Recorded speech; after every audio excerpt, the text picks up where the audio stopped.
It's time to accelerate. Hi, I'm your host, Andy Paul. Join me as I host conversations with the leading experts in sales, marketing, sales automation, sales process, leadership, management, training, coaching, any resource that I believe to help you accelerate the growth of your sales, your business, and most importantly, you. Hi, this is Andy. I have a special offer for loyal listeners of Accelerate. It's a no-obligation free trial of my zero-time selling interactive online training. Now, I've worked with thousands of sales reps to teach them how to use my zero-time selling to boost their productivity and transform the results. And so if you want to learn the same proven strategies to help you open more doors, have more effective sales conversations with prospects, and close more orders, then my zero-time selling interactive training system is a fit for you. It's incredibly simple to start. Just take out your smartphone and text the word TRUST, that's T-R-U-S-T, to 96,000. Now, do you have your phone ready? You're going to send a text to 96000. That's a 9 and a 6 followed by 3 zeros. Now enter the single word message, TRUST, and hit send, and you hear right back from me with instructions on how to sign up for your free trial on my zero-time selling interactive training. I look forward to seeing you there. Hello and welcome to Accelerate. I couldn't be more excited to talk with my guest today. Joining me is Tom Ziglar, CEO of Ziglar Inc. Tom, welcome to the show. Andy, it's great to be here. I'm excited. Well, good. Well, I'm excited as well. So, everybody's sort of familiar with the last name of Ziglar, but tell us a little bit about yourself. You bet. Well, of course, my father was Zig Ziglar. He passed away 3 years ago. He lived a rich and full life, and we estimate that in his life, he impacted over 250 million people around the world. Oh, I would think. I saw him speak myself. I saw him in person. Millions of books sold, millions of people he spoke to live. And of course, we've got downloads in the tens of millions. So it just goes on and on and on. And you'll never meet anyone more blessed than me for the legacy he left and for what we get to do as a business, how we get to help people be more successful in their personal, family, and professional lives. I just couldn't ask for anything better than what I have. So did it feel preordained for you that you were going to follow in your father's footsteps, or was there ever a chance like you thought, okay, I don't want to do that? Well, I'll tell you two things. First off, a lot of times I'll ask an audience that I'm speaking to, have you ever met a born salesperson? And of course, most people will say no, because, we know that salespeople are, they're trained, right.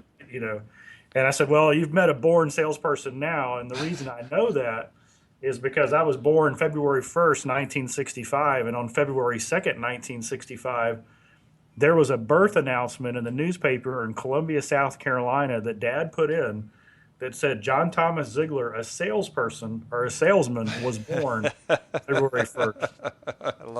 I love it. So Dad made it real clear to me. He said, I'm not saying that he has to be a salesperson. In fact, I don't care whether he sells cars or he sells insurance. It doesn't matter at all what he sells. So the sales world has always been kind of my first love and what I was involved in. But to answer the question truthfully and honestly, Dad always said this. He said to me and my sisters, he said, whatever you do with 100% effort and 100% integrity. And so because of that, I had the freedom to go out and do whatever I wanted to do. I just ended up here because I love it. So, yeah. And so what, if you can remember, what was the first sales lesson you remember learning from your father? Oh, the first one, this was before, long before I started work.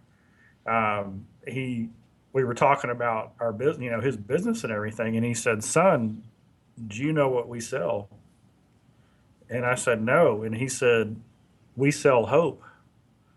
And that has always stuck with me. And a lot of times, no matter what we sell, no matter what product or service we offer, we get all wrapped up in the features of it or what it is, rather than the reason, the why behind somebody wants it, right? Mm-hmm. Mm-hmm. And so that's always struck me. That was the first real lesson that he taught me, is we sell hope. It's not paper. It's not tape on a cassette. It's not an event. It's a seminar. It is a belief and a dream and a promise and a plan of a better life, and here's how you get there. And that's a powerful thing because when you have hope, then you're willing to take action. Right. Without hope, you don't take action. Very interesting. So there've been a lot of changes in sales over the last, well, continuously over a period of decades, but it seems like it's been very pronounced with the impact of the internet and so on. So what have been, has sales really fundamentally changed? I would say it is fundamentally has not changed at all, and yet everything appears to have changed. And I'll give you my example. Sure. I'll go back to my very first sale. When I first started working for the company, I worked my way up from the warehouse to production, and then I made the sales team. And I got a full week of sales training. It was unbelievable. Every product, every service, it was in depth and it was intense. And this was phone sales. And so then you get turned loose, right? And you get your first phone call. So I pick up the phone, I answer it, and there's a man, and he must have been ancient. I thought he must have been at least 60 years old. Right? Don't say that, please. I know. I was 23, right? Right. So, and he gets on. I introduce myself, and he says this. He says, "Tom, I need your help. My daughter and son-in-law are having a difficult time in their marriage. My son-in-law is a great guy. He's a dentist. He just opened up his own practice. He's under a lot of debt, because he had to finance the whole thing. And he said they got 3 kids under 5, so they're going through the new marriage strain, the debt strain, and the kid strain all at once. What kind of materials, back then it was cassette tapes and books, Sure. and what kind of materials do you have that you could send to them that would help them in this time?" And I started to explain, and he said, "Don't say anything. Here's my American Express card number. Just send them whatever you think they need. Let's pray." That was my first sale. Huh. Very interesting. And so here's the reality. I had nothing to do with that sale. Right. That sale was 100% reputation and trust. Right. And so that is the thing that has never changed. Is if we're going to build a career in sales, our trust, our reputation, our integrity is the thing that we've got to guard more than anything else. We're good friends with Seth Godin. Mm-hmm. And one of the things that he says is he doesn't focus on revenue. He doesn't focus on profit. He focuses on the scalability of trust. And so he knows this. He knows that if he can build trust in a relationship, that everything else will take care of itself. Right? Because every conversation you have with a prospect or a customer, it's either building trust or it's eroding trust. Well, the interesting thing is Dad wrote in his book, Secrets of Closing the Sale, I think it came out in 1978. He said there were 5 reasons that people don't buy. No need, no want, no hurry, no money, and no trust. And the biggest of these is trust. Right. So isn't it interesting in a more skeptical society, which I think the internet has produced, that the number one thing that we got to guard and protect is exactly the number one thing when I started in sales in the early 90s and when Dad started in sales in the 40s. And I think you look at it the way a lot of the sales organizations are structured these days, especially, let's say, with sales development reps and a sales development team. They're trying to sell that first meeting and so on. And everybody sort of thinks there's all this automation of follow-up and process, but at the end of the day, it's still a person talking to a person. Absolutely. Where the internet gets in the way is people use it as a crutch or they confuse activity with accomplishment. I'm a big believer we should do research before we go in to talk to the client. The internet's great for that. LinkedIn connections, referrals, references, testimonials, validation, credibility pieces, things that can give value at no cost. Those are all fantastic things. But they should enhance the face-to-face meeting or the phone meeting. They shouldn't replace it. So here we are in the first week of January. People are sort of evaluating what they're going to do in the new year. So what, for managers, what's the 2 most important things they should really be thinking about, sales managers, sales leaders, in this first week of the year? Well, let's see. it's funny because is it only two or is it Well, 20? you get to today. So here are the two that I would do.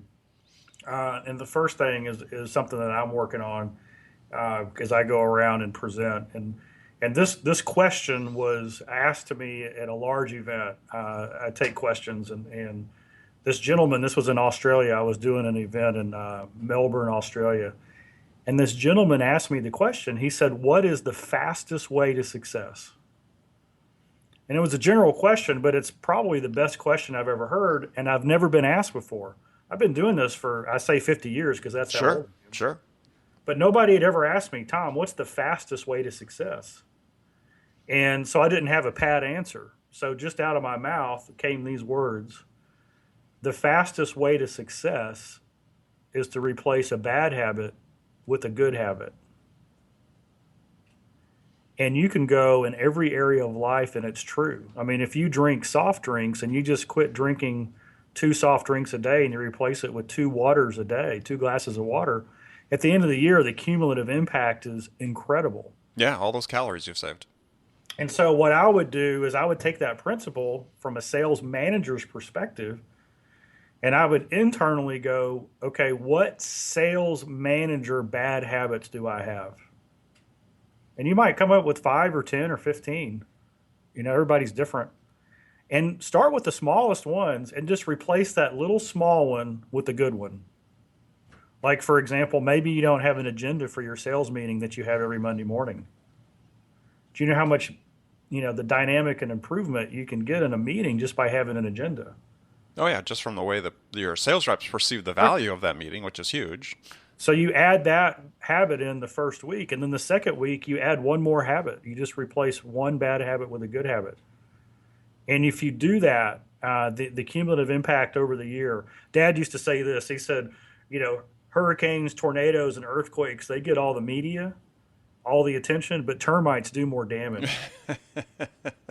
Which is absolutely true, right? Right. Well, and so that's the first thing I would do. Sure. Okay. The second thing, this is what I call the power of dream alignment, is I would have, and people already have this. If they don't, they're a little behind schedule, but you need to have a clearly defined goal for your team for the year. And each person then has their own sales goal, their revenue goal, and it's clearly defined. But here's where it gets interesting, is you need to find out what the individual's dream is on your team. And you need to link their dream to the accomplishment of the goal. Because here's the thing, when people have dreams, and I'm talking dreams like get out of debt, buy the new car, get the lake house, save for retirement, pay for college tuition, whatever your dream is, all of those dreams cost money. And so if I'm the manager and I can constantly help my team members achieve their dream, how's it going? Have you paid off any more on your debt? What have you done here? Do you know Dave Ramsey? He's got some ideas on how to save. I mean, as a manager, if I can constantly fill somebody's dream and they believe that I'm helping them get their dream, then what happens is the motivation changes. Your team will start to come to work for a dream instead of a paycheck. But I was going to ask that as a follow-up question. So what's the key to, and you sort of addressed it, keeping reps motivated, right? Exactly. I mean, and so you're saying it's aligning, making sure as a manager you really understand what their dreams are. Right. And this is really powerful. And it's funny, in today's, as you said, sort of skeptical world, is you don't hear people talk about this quite as much. No, and it's, salespeople love this. I mean, if great salespeople, they love the competition. They love competition. Absolutely. They love getting the award, but they also, they love, the idea of dreaming big. And what they really value is team members and managers and leadership in a company who will support them in their effort to get the dream. I'll give you an example. It's not a salesperson example, but it applies across the board. Sure. I was doing a project with the company, and we did goal setting for the group, and the leadership came to me and they said, we've got this gentleman. He works in our shop. It was a manufacturing group. He was in his mid-30s, so he was 36, but he kind of had the mentality of a 17-year-old. He'd never grown up. And they said, we want to promote him, we want to give him more responsibility, but we can't count on him because every now and then he just doesn't show up. And I said, okay, well, what's his dream? What does he really want? So they went back to him and they discovered that he wanted a motorcycle. And not only did he want a motorcycle, but it wasn't even that expensive of a motorcycle. It was like a $3,000 used bike. And I said, well, why don't you put a plan where you can help him get it? So they went back to him and they said, hey, you know what? Why don't you get this? If you saved $400 a month, you could have it in 7 months. And if you meet all your requirements, we'll kick in the last $500. And here's what they learned. This guy didn't have a checking or a savings account. Nobody had ever in his family taught him how to do that. So they went to the bank. They set up a savings account and they said, this is your money. You can get it any time you want. But this way we'll do automatic payroll deduct every month. And so what they did is they taught him the principle of living a financially sound life around the attainment of a dream. And so the message being sent is we want you to work hard because that's what your job is. But more importantly, we want you to be successful in life. Well, they didn't have to motivate him anymore. No. And so it's really interesting for me to hear you say that is that, if we look at sort of a generational cross section through the workforce, we got boomers and Gen X and Gen Y and millennials.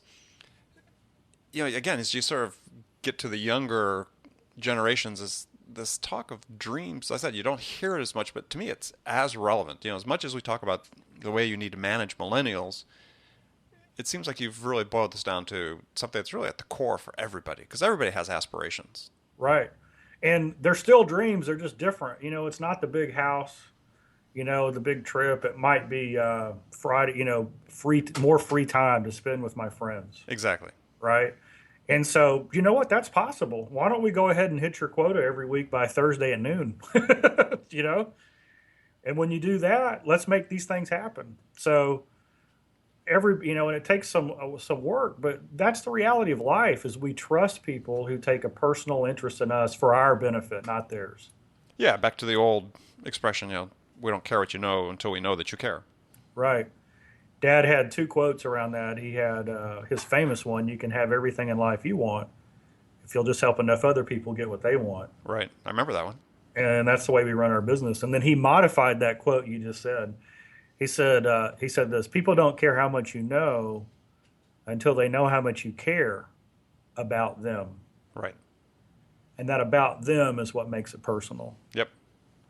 All right, we're going to take a short break. Now, before we go to the break, I'm going to pose a hypothetical scenario to you that I ask all my guests, and I'll take your answer when we come back from the break. And this hypothetical scenario is that you've been hired as a new sales leader at a company whose sales have stalled out, and senior management's really anxious for things to change. So what 2 things would you do on your first week on the job that could have the biggest impact?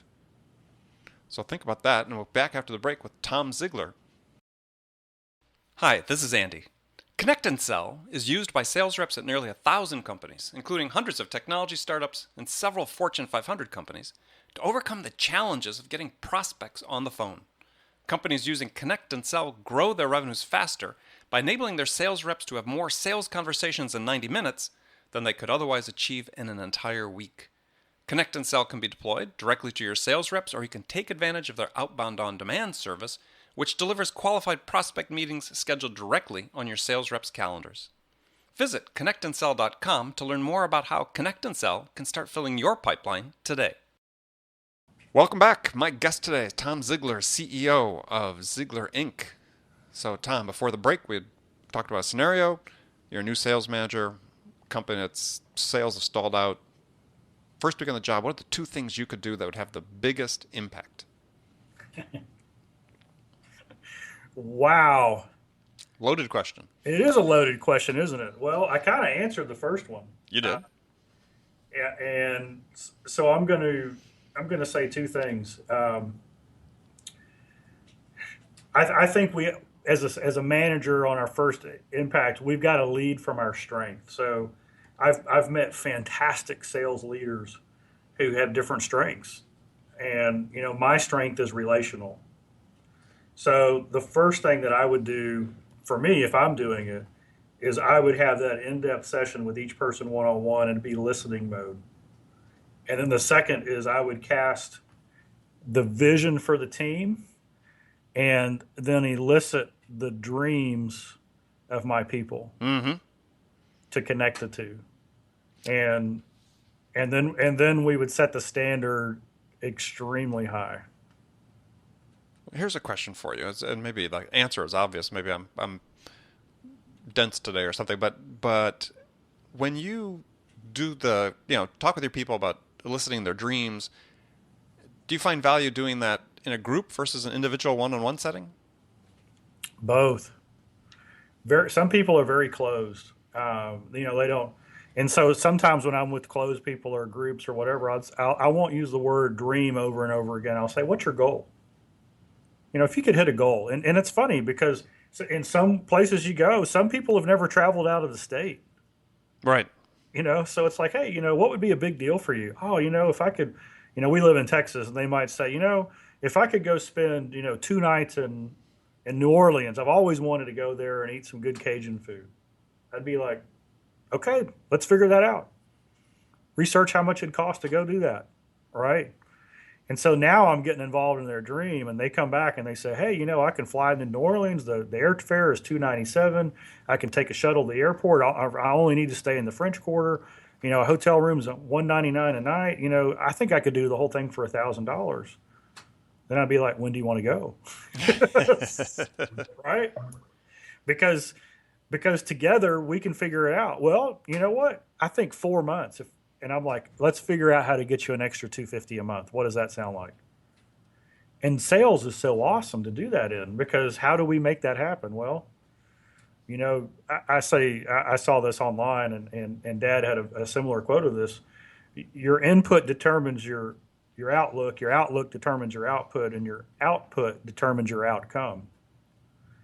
And so the input here is hope. It's about a dream. It's about going to make this happen. So my outlook changes to optimism, right? Mm-hmm. Mm-hmm. And because now people are hearing me different in conversations when I'm selling, of an optimistic guy versus I'm kind of got a sour face, or things aren't going my way kind of guy. Then they respond differently. So my outlook changes my output, and my output changes my outcome. I get more sales. And so hope is the key to this. One of the things that we do is we certify coaches, and I call this the sequence to success. And there's 3 key words in this. There's optimism, there's creativity, and there's systems. And when people are trying to change an environment, most of the time they either try to be more creative, or they try to change the system. Right. Right? Yep. But your creativity is shut off if you're negative. Because if we're negative, if our mindset is majority negative, this is bad, this could happen, I don't have enough, then our view of the world is either fight or flight. It's that old, reflex that we have. Mm-hmm. Mm-hmm. So there's only 2 doors that are open. I need to keep banging my head harder doing the same thing, which isn't working, or I need to quit altogether and run. That's fight or flight. But as soon as hope enters the door, and that person realizes, hey, the manager's here, I'm on your team, I'm going to help you do it, I'm going to give you the resources, I'm going to help you plan this trip out, I'm going to give you more leads, I'll be here to coach you on the call, I'll go with you on the appointment. All of a sudden the hope door opens up, and then creativity explodes. Oh, I could call that account and this account, I could get a referral from over here. We need to go back to that event, there were some good people there, right? Because creativity, and then the system comes in. And that's the sales process, right? That's how we move somebody through the funnel. But until optimism and hope are born and the creativity lights it up, the system's not going to happen. Yeah, I agree 100%. So the question, though, is back to as I started talking about doing the individual and a group session, is do you ever feel that there's value in sort of group accountability when they're setting out their goals? So that, there's peer accountability, peer coaching maybe even that takes place? Absolutely. And every sales organization is structured a little bit different. It can be very effective depending on the way the compensation structures are put in place.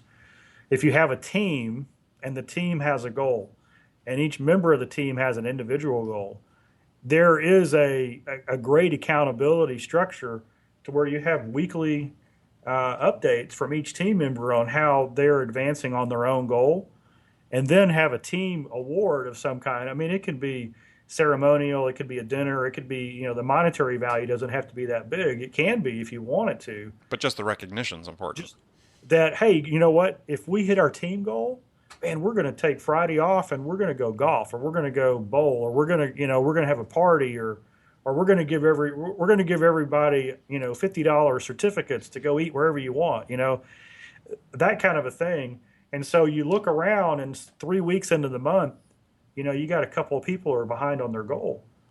In a true team environment, the other people in the team would be like, hey, what can we do? How can we help? Right? Can we support an account for you? Could we back you up? Because unless we all hit our individual goals, we don't get the team goal. Mm-hmm. Mm-hmm. And so that's how it could be very, very beneficial. It's also something to seriously think through, because you can create some dynamics if your team structure and compensation plan aren't aligned correctly. You can also create some challenges that way. I've done it before effectively. I love to do that. Okay. Well, let's switch to a slightly different topic now. At the beginning of the year, one of my passions are educating salespeople, investing in their professional development, both as an employer and as the employee taking responsibility themselves. So what guidance do you provide to companies in terms of, what percentage of their revenue budget should they allocate to development of their sales team? Percentage of revenue. Well, however you measure it. I mean, Yeah.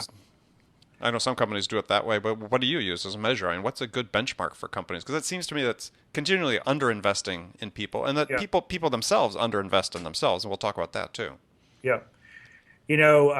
Personally, I think an individual salesperson, if the majority of their income is off of sales, off of the completion of a sale, an individual salesperson should take anywhere from 3 to 5% of their personal income and reinvest it back into themselves. This is on top of whatever the company does. And there seems to be this issue that I encounter more and more, is that sales reps seem to think it's really solely the responsibility of the company to train them and develop them, and they don't really see that personal responsibility. Yeah, and they will always be average salespeople.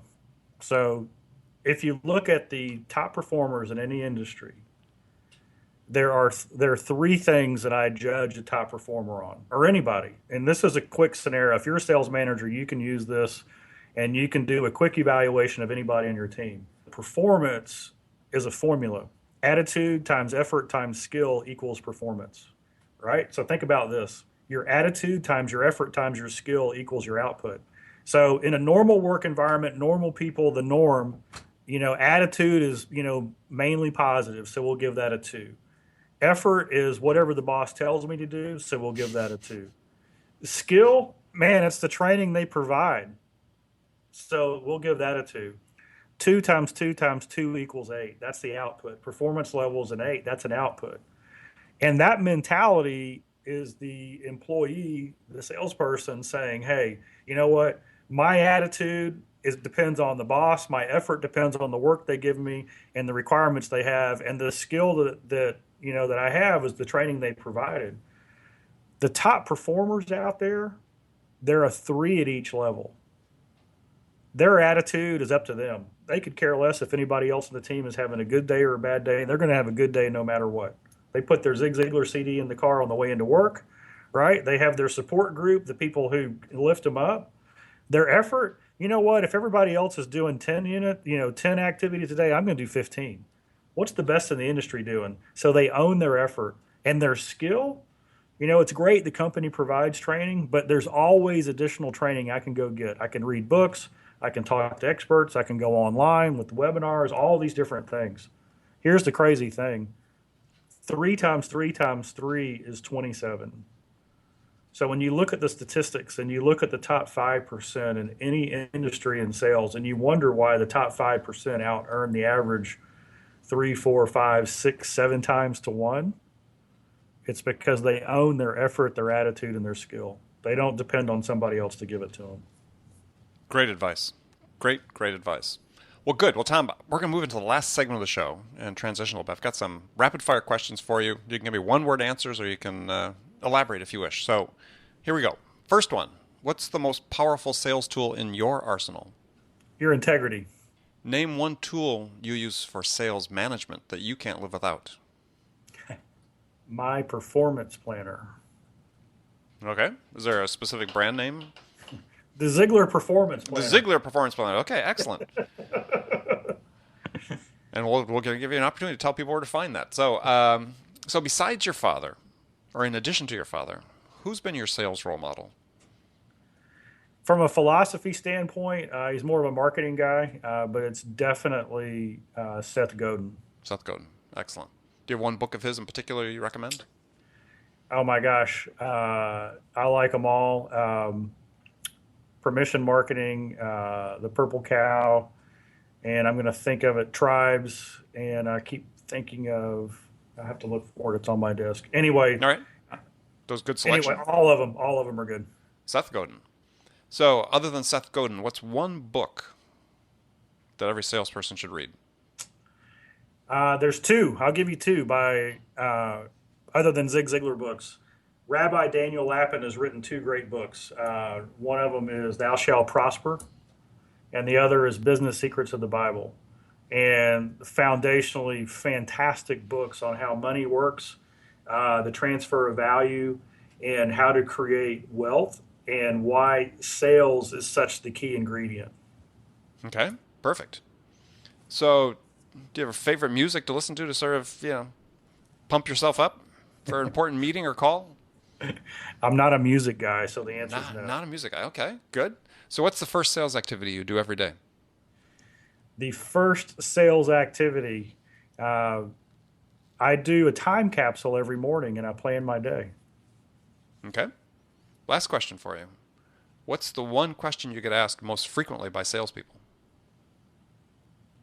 God, that's a great one. What do salespeople ask me? Well, what's the secret to successful sales? And what's your answer? Well, I give them what I've said on this. It starts with your integrity, and then I use that performance formula. Right. Attitude, effort, and skill. Attitude, effort, and skill. Love it. Okay, so how can people find out more about you? Real easy. We're at Ziglar.com, and we have all our information there.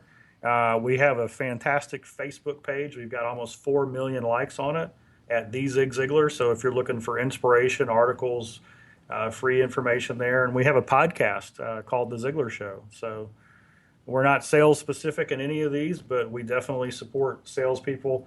And we've been doing sales support and training for decades now. Decades, yeah.